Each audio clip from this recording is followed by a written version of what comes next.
All right. Ready? Yes, sir. Welcome back to the Penn State football show with Pittsburgh Post-Gazette, brought to you by Voodoo Brewing State College. I'm Seth Engle. We're here with Spice Adams. Spice, how you doing? Feel great, man. I feel great. How you? I'm doing very well. I mean, it's whiteout weekend. Can't really complain. Yes, sir. Spice is a Penn State legend himself, television host, comedian. He's back in Happy Valley as part of DirecTV's fall college football tour. Spice, why don't you tell me a little bit about that? Kind of what work you've been doing, these past couple days. Mhm.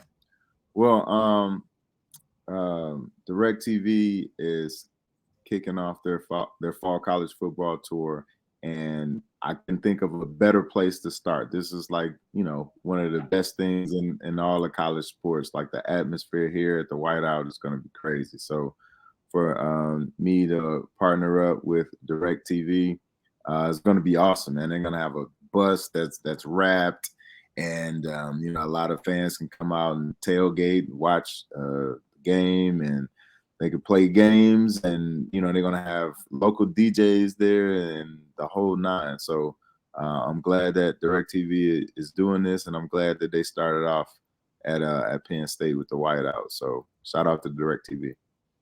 You talk about that kind of game day atmosphere. You kind of had the honor of playing in Beaver Stadium for a few years there. What was that experience like when you played, and how have you kind of seen that evolve to today? I never really seen like a whole town just get shut down and people coming up and tailgating and RVs, and just they just park them in a field and just sit there and wait and camp out for this game. And it's just, we had so many traditions where we get in the blue bus and we take the same route to the stadium. And I remember there used to be a lady out throwing rice, and there used to always be a police officer who used to salute us every time we left the football building. So it's so many feelings that are involved in this game, and being up here in Happy Valley, and the atmosphere with everybody wearing white, and everybody as loud as they are and as excited as they are, and the fact that we're top 10 in the nation. It's so many things that are going on for this game, and you get so excited about it, and it's like one of the biggest draws in college football right now. And so it's an amazing thing to be a part of. It's an amazing thing and an amazing time to be an alumni of Penn State, and I can't wait to kick off. What's your relationship like with Franklin? I know you were a part of those, early 2000 teams, late 90s. How have you seen that program evolve, and how have you kind of still been a part of it? Well, I texted him that I was going to be in town, and I said, "Can't wait to see me." Our relationship is deeper than football or head coach and alumni. We're friends, and I wish the well for him and his family as he does with mine. And we've kept in contact, and we call each other, we text each other all the time. Where he would be commenting on some of my videos, or I'll comment on a coaching play or something like that, and we'll have a laugh about it. It doesn't get too deep. Like, it's like I said, it's bigger than football when it comes to Coach Franklin and myself. But I'm proud of him. As you know, there hasn't been a lot of Penn State head football coaches here, so I think Penn State got it right with Coach Franklin. He's a great guy, great man. And I always look forward to our conversations. And a lot of times we don't even talk about football. We just talk about life. We talk about being dads, being fathers, and being great husbands. So he's a great role model. I look up to him, and I'm glad that he's here at Penn State. Is it a similar type of relationship to the ones that you had with former teammates? With Coach Franklin. To your former teammates that you played with at Penn State, like how has that relationship, been long standing, and especially with some guys like Var Arrington or Courtney Brown, how do you still keep in touch with them? Well, I keep in contact with Gus Fooder. I know he's over in Nebraska right now, so we laugh and joke about that. Keep in contact with Tony Johnson, with Jimmy Kennedy, and LeVar. and Brandon Short. So all the guys have, been it's just been great seeing, guys grow up and them become fathers and them working and having odd jobs here and there. It's just been great. And we all started, being teenagers here and just running around campus and playing basketball together or like learning how to cook or like all of this different stuff, man. Like we learn how to be men here. And it's just it's great to see what everybody's doing right now. And everybody's, proud of me with being on social media and being on different TV shows and things like that. So it's a great time to be a Penn State alumni. And shout out to all my guys, man. I'm gonna see. Look at this. Is John Gilmore is FaceTiming me right now. John Gilmore. Like this is crazy. Probably because I didn't mention him when I mentioned former players, but he's probably up here today, and he's like, "Hey, are you gonna be in town?"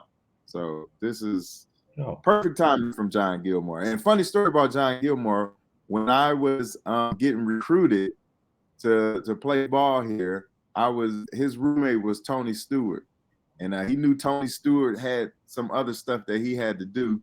So John really was like my host, and John was, showing me the ropes and showing me around campus and things like that. And we still keep in contact with each other today. He's volunteer coaching at his son's high school.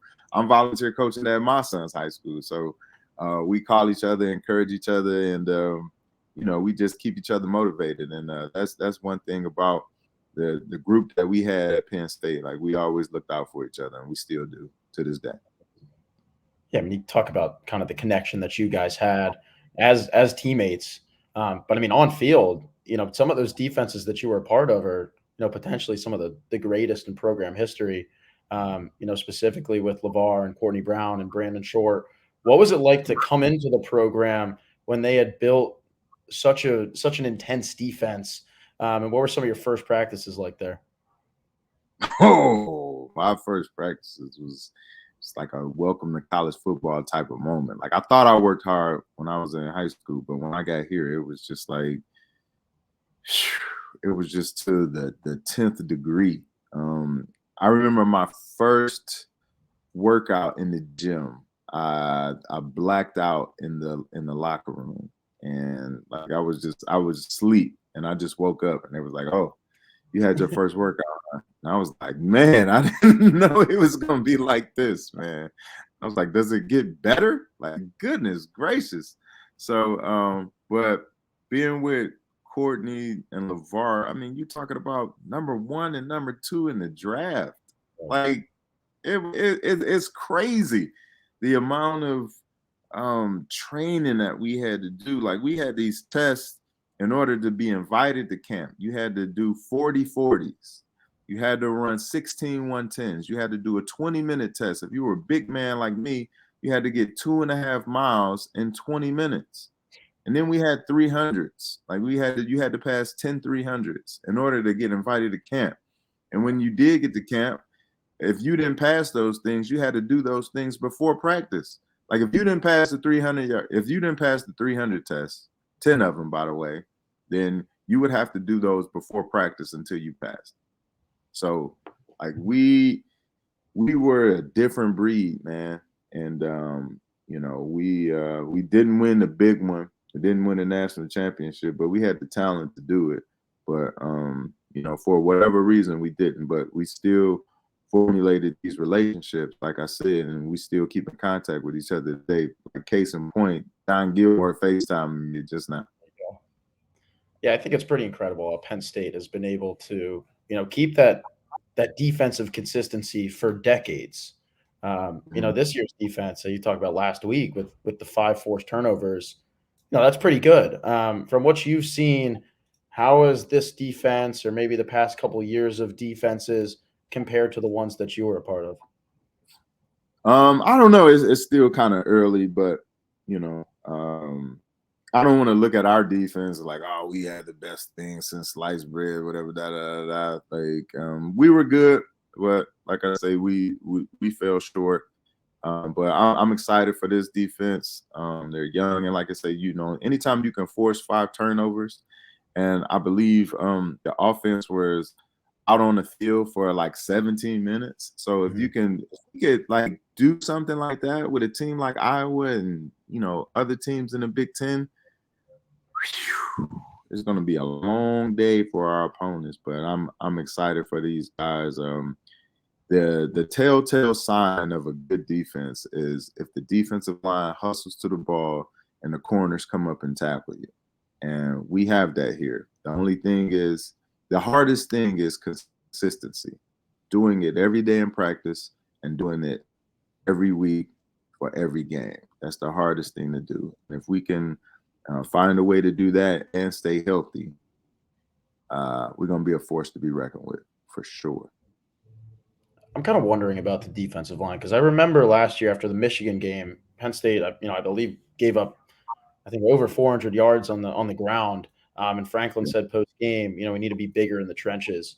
As someone who has played in the trenches, how important is it to be big and get that size? And how exactly do you maintain that with the ability to be fast and explosive? Well, it's just all about that want to. Like I don't like, for instance, I played nose guard and you can't run in an A gap. Like you have to live and die in the gap. And it all comes down to technique. When you make it to pro football, that's all you do is work technique. Like everybody know you're fast, you're strong, and all that stuff, but you got to work on your technique. Got to work on the double teams, how to get off the double team. What are they trying to do to you offensively? Why is that gap so big? Why do they do pass protection? And if you can find out these things and understand what the offense is trying to do to you, then you can become a better defense and you can become better at your position. And when you become better at your position, then you also have the guy that's on the second string that he's trying to start too. That's just going to make the team that much better. So in order for this defense to keep rolling, each individual has to win their own individual battles and make sure that they're pulling somebody up along with them. So, and I think we have the leadership and the talent to do that. Yeah. I want to give a quick shout out to our sponsor, Voodoo Brewery State College. Enjoy world-renowned craft beer and delicious cocktails at Voodoo Brewery Company State College Pub, located off College Ave at 201 Elmwood Street. VBC has something exciting going on every day of the week. Join them this fall on Mondays for weekly free play cornhole tournaments or test your knowledge with pub trivia every Tuesday at 6. Wednesdays, their game night featuring board games, card games, and Nintendo Switch. Every Thursday, your boy hosts bingo. This isn't your Nana's bingo, though. Saturday, they have Nittany Lions and college football on every Sunday, and they will have either the Steelers, the Eagles, or Red Zone on the screens. Thank you to Voodoo Brewery State College. Spice, I want to go into a little game preview here. We've talked a lot about Iowa this week and kind of their long-standing history of just being a consistent defense. What was it like to face them when you were in school, and how have you kind of seen them keep that consistency, through the 21st century? Well, they always had a great offensive line, but the one thing that I despised was playing them at Iowa. They have a pink locker room, and I think they had like 2 stalls or something like that. And it's such an inconvenience playing there. Oh my gosh, I will never forget their locker room and all the stairs you gotta walk up to get to the locker room. Oh my gosh, it was such a hassle. I think they knew what they were doing when they made the away locker room. But other than that, man, they always had a good offensive line. I remember they had Robert Gallery one year, and they had a good running back. I think his name was Fred. I can't remember his name, but they always had a good offensive line, and we always knew that you were going to have to bring your lunch pail when it came to facing those guys. And I remember one year at Penn State, I think they beat us with Brad Banks with their quarterback, and I remember Coach Paterno chasing referees down the sideline of that game. So Iowa has always been a great competitor, and they've always had great coach. Yeah, I mean, it's pretty interesting when you go there too, because they're so close to the sideline. So I remember that was a problem, when they went out there in 2021. But what I is think that like? somebody stole somebody's helmet from the Really? sideline on that game. Yeah, I think it was my roommate, Eddie Drummond. Somebody stole his helmet on the sideline. I remember that game. That's insane. It's funny you mentioned that because it is relatively close, and the fans are right there. And I think somebody took my roommate's his helmet that year. So last time Penn State was there, obviously it didn't go the way they wanted. Started off hot. Sean got hurt. There, some problems pre-snap. Do you think that, anything still lingers from that game? Is there, some vengeance for the players that participated there? Like for someone that, has had second opportunities to play a team that, you lost to, what is that like to, have a second chance, especially when you're back home at Beaver Stadium? Oh man, you never forget that. You never forget when you lose, especially games that you have enough talent to win that game. And so to all the guys that are returning and playing Iowa again, I know they're not going to forget that. So it just gives you extra motivation to go out there and right your wrongs. Like you know what you did wrong in that game, and so now you can go out and say every play, like I'm going to give it my all because you're doing it for the seniors, or you're doing it for the juniors, or whoever. You're doing it for the man next to you, and so once you take that into a game like this, and it's a whiteout, and you're ranked number 7 in the world. Like, oh man, how don't you get up for this game? How do you not have goosebumps thinking about this game? How can you sleep? Like, man, I would be on 10 right now as a player. Yeah, I mean, it's also Drew Aller's now had, 3 games in the rear view. He looks pretty good so far. What have you made of him so far? He looks really good, man. Makes good decisions, looks cool, calm, and collective in the pocket. Um, I'm excited for him, man. I want to see him how he reacts to adversity, like them being down or with them needing to play or him having to adjust or audible. Like, but he's handled everything, and it's not like he hasn't been in any big time games. Like he's a player, man, and I like him. I'm glad he's on our team. Yeah, so with Drew and that offense looks pretty locked in. It's 10 consecutive games now dating back to last season of Penn State scoring at least 30 points, which is, very impressive considering, facing adversity last week too. Um, Yeah. what's your kind of preview for Iowa? What are you looking for, and what's the key to victory for Penn State on Saturday? I always go to what teams are doing up front. If we're able to push those guys around up front and create some lanes for our running backs, it is going to be a long day. Because if you can't stop our running backs, then Drew is going to pick you apart. And then next thing you know, our defense is going to come alive, and that atmosphere being at the whiteout, like man, it is going to be exciting, and I cannot wait to watch it. But we got to win the battle up front. Win the battle up front with our offensive line and our defensive line. We make plays, we penetrate, we be disruptive, get tackles for loss, get in the quarterback's face, get your hands up, hit them, sack them. It'll be a long day for Iowa. Gotcha. Yeah, I have Penn State handling business. I mean, especially when you consider the injuries to Iowa Yeah. on the offensive side of the ball. I think it'll be a good game. I think it'll be a test for Drew, like you said. But We putting up 50. 50? We're putting up 50.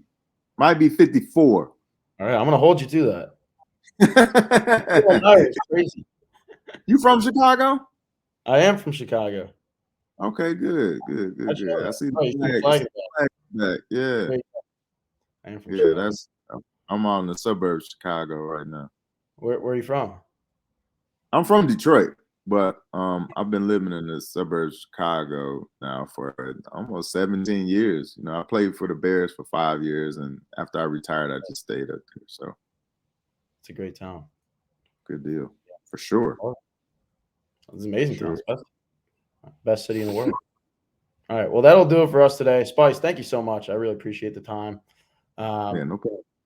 Make sure to check out Penn State, Iowa on Saturday, whiteout. That's can't miss action. Once again, Seth Engle, Spice Adams. Me and Adam will be back next week. He's at a wedding. But yeah, see ya. Yeah, man. Tell everybody to come find me, man. DirecTV. Go to directtv.com, man. Come find me, man. I'll be by the big old DirecTV bus, man. Let's do it. Let's get it. Go find Spice.